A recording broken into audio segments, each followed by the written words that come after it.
Hello everyone, welcome back to my channel.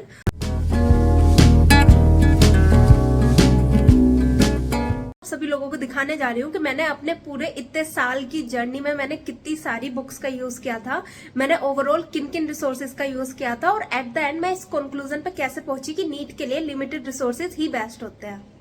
देखो, इतनी सारी बुक्स है जिनसे मैंने एक्चुअल में अपनी नीट की जर्नी के दौरान कहीं ना कहीं पढ़ा है और इन सभी से पढ़ने के बाद मुझे ये रियलाइज हुआ कि शायद इतनी सारी बुक्स की कभी हमें जरूरत पड़ती ही नहीं है नीट में। स्टार्टिंग करते हैं मेरी ये छोटी छोटी डायरीज। एक्चुअली पता है, मेरे को डायरी बनाने का बहुत शौक है, बहुत ज्यादा। मतलब मेरे को जब भी कोई भी चीज इंपॉर्टेंट लगती है, उस इंपॉर्टेंट चीज को मैं हमेशा अपनी डायरी में नोट डाउन करती हूँ।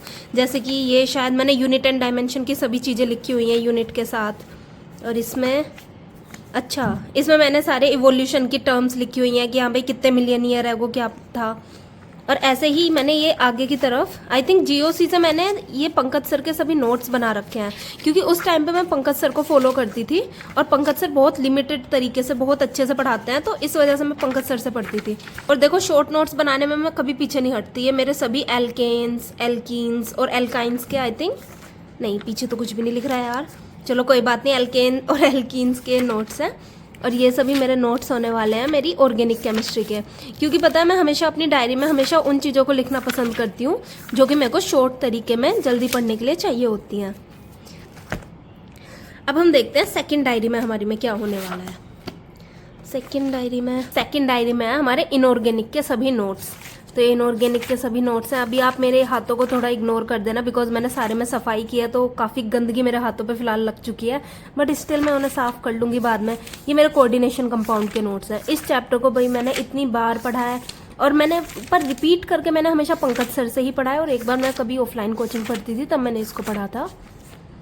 इस डायरी को तो आप जानते ही होंगे, इसमें तो मेरी सबसे मेन चीज़ें हैं। इसमें मेरी पूरी मिस्टेक नोटबुक बनी हुई है मेरी बायोलॉजी के लिए। ये तो मेरी बहुत इंपॉर्टेंट है। पता है मैं क्या करती थी, जैसे अभी ये केमिकल बॉन्डिंग यहाँ पे लिखा हुआ है, तो इसमें मैं सभी वो पॉइंट लिखती थी केमिकल बॉन्डिंग के, वो ऐसे पॉइंट या फिर वो ऐसे क्वेश्चंस जो कि मुझे हार्ड लगते थे। इसी तरह से करके मैंने सभी चैप्टर्स के इन चीज़ों को अपनी डायरी में लिखा हुआ था। जैसे कि पीरियोडिक टेबल से कहीं ना कहीं ये चीज़ें थी जिन्हें मैं हमेशा भूलती थी, एटॉमिक स्ट्रक्चर में ये चीज़ें थी जो मुझे हार्ड लगती थी, मोल कॉन्सेप्ट से सिर्फ ये चीज़ें थी जो कि मैं गलत करती थी हमेशा। तो इस तरह से ये मेरी मिस्टेक नोटबुक थी। और इसी में आगे की तरफ ये बायोलॉजी के मैंने अपने मिस्टेक्स लिखी हुई थी कि बायोलॉजी में क्या क्या ऐसी चीज़ें हैं जिन्हें मैं हमेशा पढ़ना भूल जाती हूँ।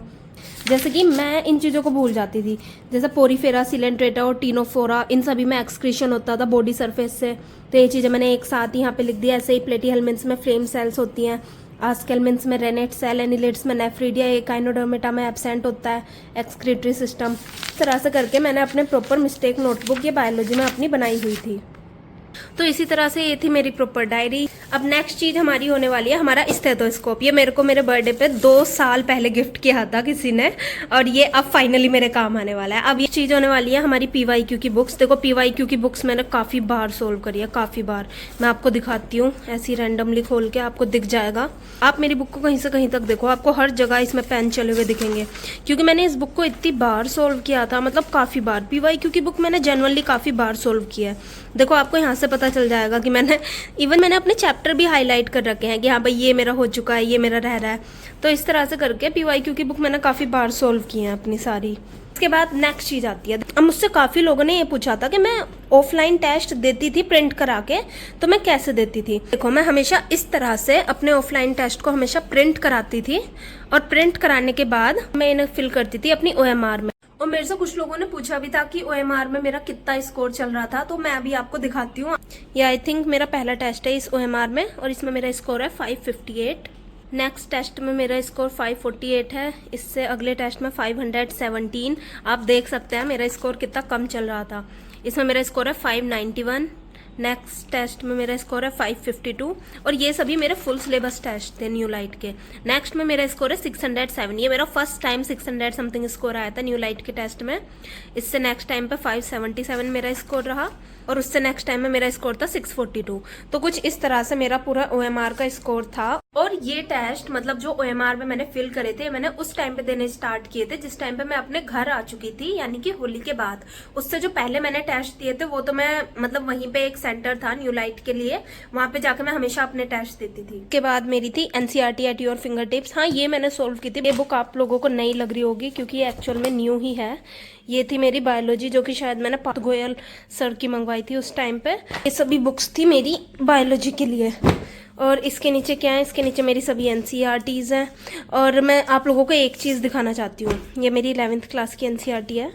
और देखो इस तरह से मेरी हमेशा NCERT पता है भरी रहती थी हमेशा, कि मतलब साइड में मैं कहती थी ना कि जो भी चीज़ मुझे इंपॉर्टेंट लगती थी मैं हमेशा उन चीज़ों को हमेशा अपने साइड में लिखती थी, मतलब NCERT में। ये चार्ट मैं आप लोगों को दिखाना चाहती हूँ अपनी NCERT में से। ये शायद एलन की बुक में चार्ट निकला था एनिमल किंगडम चैप्टर के लिए। इस चार्ट को मैं आप लोगों से, अगर आप बोलेंगे तो मैं आपके साथ इसे टेलीग्राम पे शेयर कर दूंगी। ये इतना अच्छा चार्ट है, इससे मेरा एनिमल किंगडम जैसा हार्ड चैप्टर भी मेरे को काफ़ी ईजी लगने लगा था। जैसे अब एनिमल किंगडम हार्ड लगता है ये चैप्टर, तो इसमें हार्ड लगने वाली बात क्या होती है, क्योंकि इसके जो एग्जाम्पल्स होते हैं वो कहीं ना कहीं याद नहीं हो पाते हैं।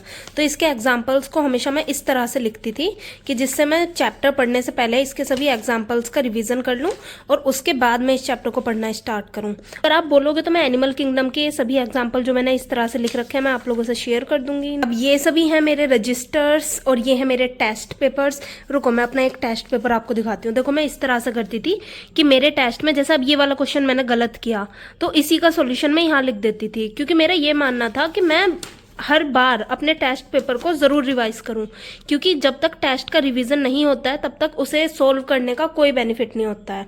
तो इस तरह से मैं अपने टेस्ट पेपर सोल्व करती थी। आपको दिख रहा होगा कितना कुछ मैंने इसमें लिख रखा है, क्योंकि मेरा फोकस ये होता था कि मैं इसी पेपर को दोबारा से रिवाइज करूंगी और जिन चीज़ों का मेरा रिवीजन करना होता था मैं उन चीज़ों को हमेशा हाईलाइट करती थी और इस तरह से अलग से नोट डाउन करती थी।